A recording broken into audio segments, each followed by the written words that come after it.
Welcome to Ambleside Flourish, brought to you by Ambleside Schools International. This is our four-part series on bringing up joyful children with Dr. Bill St. Cyr, Executive Director of Ambleside Schools International, hosted by Ambleside Schools of Colorado. Part 4, Additional Skills of Joy. Skill 1, the capacity for shared joy. Skill 2, the capacity to delight in the good, true, and beautiful. Skill 3, the habit of sweet thoughts. Skill 4, the capacity to handle the 6 painful emotions well. So if you're human, as we go through life, every human experiences the 6 painful emotions. And they are sadness, fear, shame, despair, disgust, anger. I think I named all 6 of them there. Sure. Anger, sadness, fear, despair, disgust, shame. So when we experience one of those, it doesn't matter what culture you grew up in, same facial expression. So we can take pictures of people from any culture, any tribe, any time, and you can recognize when someone's afraid, when someone's experiencing shame, when someone's experiencing sadness or despair. If you're human, you experience these. Now, the art of it is, and in life you will experience these, right? The question is, can we experience those and not cease to be our best and true selves? In other words, can I be sad and not be kicked into the back of my brain? Neurologically, the right way this works is there's a part of the brain called, we've got 2 of them, cingulate gyri. There's the left and the right cingulate gyrus. They run from behind the eyes to the back of the brain. They're shaped like a banana. And they run one level below the cerebral cortex, kind of at the top of the limbic system. And it seems that in most people, the right cingulate gyri, the banana in your brain, is what regulates these emotions. And that so if we put you on a brain scan, and let's say you're experiencing more sadness than you know how to do well, because we could all say we all have a capacity, we can all do a certain amount of sadness before we start to get in trouble. And what trouble looks like is the frontal lobes go black and you get kicked into the back of your brain. So the more trouble the right cingulate gyrus has processing one of these 6 painful emotions, the less our true identity centers, the executive functions of the frontal lobes are actually going to be working. So that if you actually did a brain scan with someone whose banana was glowing bright red, which means it's sucking up oxygen because it can't handle all that it's supposed to be trying to do. It can't handle the distress it's experiencing. The frontal lobes look totally black. It looks like you've had it's the brain scan of someone who's had a frontal lobotomy, which explains a lot. Because, maybe someone you love, maybe yourself, has turned into a puddle of goo on the floor because you've gotten kind of more emotional distress than you know how to handle well. Nobody raised their hand and say, gee, I want to be a puddle of goo on the floor. What happened was you got into more distress than your banana knew how to handle. And so your true identity center shut down, you were kicked to the back of the brain, and you only knew how to do back of the brain only knows how to do 3 things: fight, flight, freeze. And so that's all you were left with. And so suddenly your spouse is wondering, who is this crazy person? This is not the person I married. Or mom or dad, or who is this crazy person? This is not the child that we have loved and grown. Well, literally they're not, because literally their frontal lobes are all shut down and they're in the back of their brain. And if you, the best thing to do, create a safe space. Don't try to, The worst thing, like when your child's a puddle of goo, the worst thing you can say is, why are you doing this? Don't you know? No, nobody's at home. The elevator is not running to the top. Right? So, when that happens, that's a sure sign that the sadness, the fear, the anxiety, the hopeless despair, the shame got bigger than I knew how to handle. Nobody volunteered. Nobody said, that's what I want to do. It was not a bad choice. It was overwhelmed because my capacity was less than the size of the pain that life threw at me. So part of a joyful existence is learning how to increase our capacity with those 6 painful emotions so that we do them well. So, you know, we're not going to raise hands or anything, but we could take each of the 6 and kind of give ourselves a number between 1 and 10. How well, precisely, do I do sad? I mean, can I do a lot of sad and still stay my best self?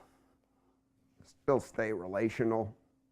Still say, you know, frontal lobes fully working so I can connect with you and we can share sad and we can love one another in the middle of sad. I actually do sad very well. I really do sad very well. Yeah, it's because my mom did sad very well. So I learned how to do sad very well from her. Shame, not so much. I've been working on shame for a long time. In fact, as a culture, like the whole culture doesn't do shame well. Shame's actually a gift. It's a good thing. You know, the clinical definition of sociopaths are people that don't feel shame. You want the capacity to feel shame. You just want the capacity to feel shame well, because what shame is, gosh, I was not my best self there. I was not my true self who God made me to be. I'm going to get it next time. But because we don't do shame well, a little shame comes on us, and we feel like, oh, I'm the slime of the earth. Everybody hates me. Nobody likes me. Think I'll eat a worm. You know, kind of deal. And then we get angry, right? Because nobody wants to be like the rejected, despised one. And so sometimes, because if you don't do shame well at all, because like in your home you grew up, nobody in that household did shame, and everybody used shame as a weapon, so that now like, then any little shame can feel like a really big deal. And so that you then get a whole culture that says you're never supposed to do anything that makes someone feel a little bit of shame. Actually, that would be pathological. No, you need to be able to feel shame. You just need to be able to feel it in a healthy way. Just like you need to be able to do sadness, anger. Anger is another great one, right? You know, Jesus was angry. But here's the deal. Whenever Jesus was angry, he was not in the back of his brain. Like, he still had the joy centers up and, you know. Because what anger is, when it's healthy, is the strong protector coming out. It's like, you know, have a birthday party and and if there are 6 girls in the class, and you pull up and take 5 of them and leave 1 girl sitting on the sidewalk by herself while she watches every other girl go to a party by herself, you would see me angry. You would witness the strong protector coming out. You will not do this to one of our girls.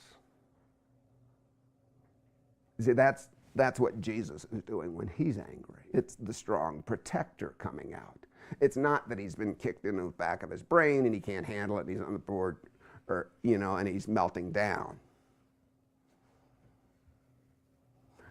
You could actually feel shame and joy at the same time. You can feel anger and joy. But it takes a certain maturity, and you got to be able to do them well. So that's the skill. That is the fourth skill. And the fifth skill is related. It's the capacity to return to joy. So if you, here's a good metric. In this world, you experience distress, tribulation. How long does it take you to get from distress back to joy? I mean, if you experience a little distress, does that kind of spin you down so that you're lying awake all night and you've got all these rapid thoughts damning everybody you can think to damn? Is that the way it goes? Or you can experience distress, you process it well, you get, now obviously it's going to depend on a function of the size of the distress,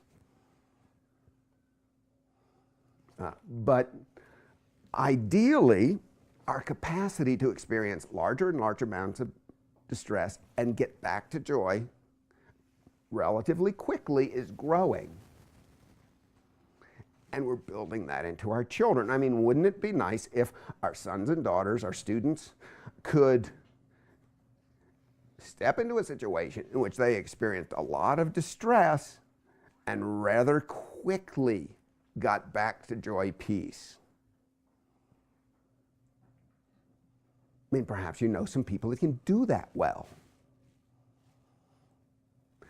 Usually the way it works out is we can do it pretty well with some of the 6 painful emotions, and then there are some of them that just eat our lunch.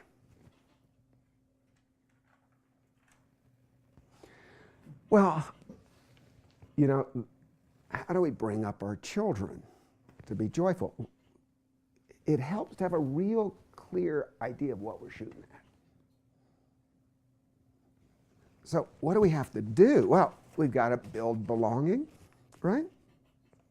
We've got to, and how do we do that? We do that by, one of the best ways to build belonging is to share joyful experiences with one another, to communicate appreciation,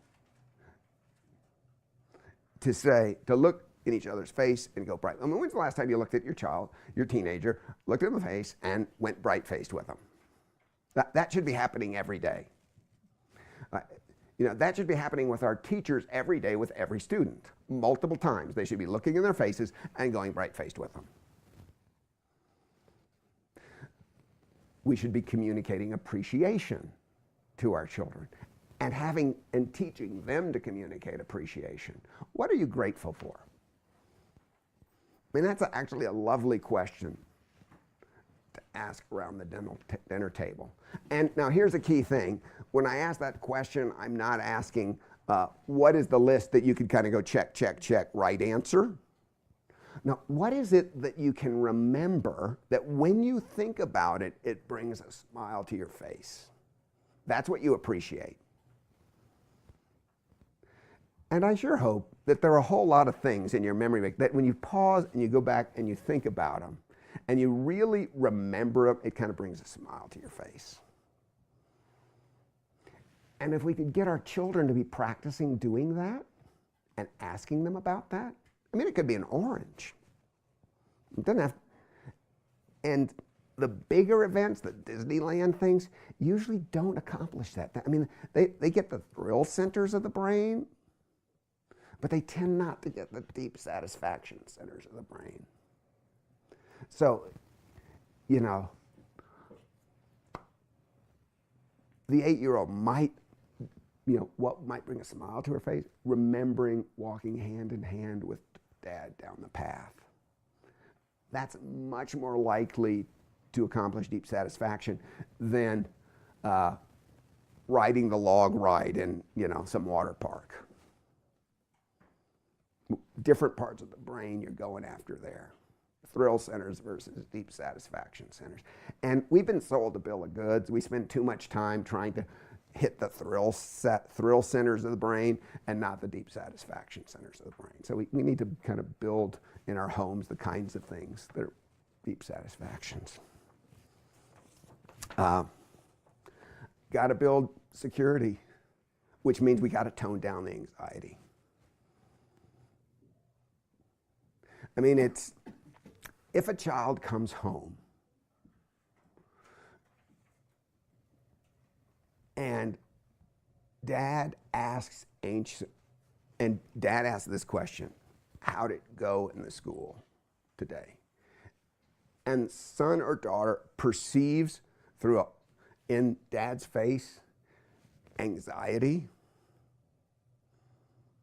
immediately that will trigger anxiety in the child. And immediately the child will scan for some negative event to write a story to explain the negative emotion. And then dad and child start bonding, negatively bonding over an anxiety event. And there may have been 20 wonderful things that happened at school, but the relational dance triggered an anxiety bonding. On the other hand, if a child comes home and says, tell me what the dad's really just peacefully interested, tell me what you appreciated about school today. You get a totally different dance around the same day. One, you're building anxiety, the other, you're building joy. Same exact day, different dance.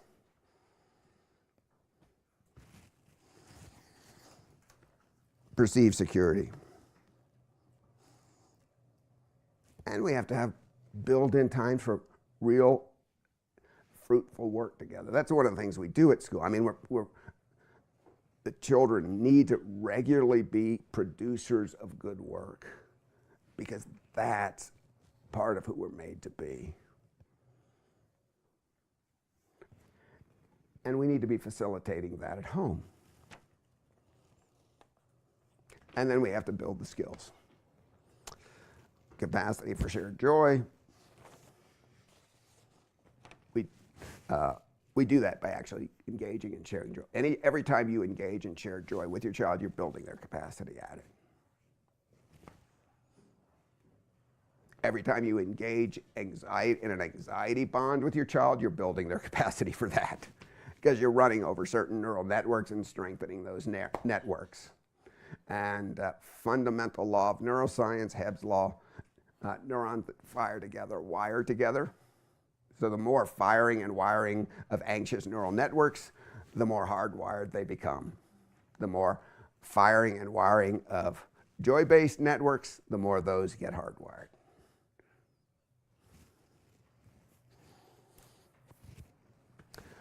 All right, so we need to build the other skills to manage. And the best way you can't impart what you don't possess. So the best thing we can do is to be working on our own capacity to manage each of the 6 painful emotions, because whatever our capacity is what we will pass on to our children. Ambleside Schools International fosters an educational renewal based upon the pedagogical insights of British educator Charlotte Mason. Serving an international community of parents, teachers, and schools, Ambleside makes a living education accessible to all. A living education empowers students to live lives rich in relationship to God, self, others, ideas, work, and creation. For additional information regarding Ambleside Schools International and training opportunities for principals, teachers, and parents, please visit our website at amblesideschools.com.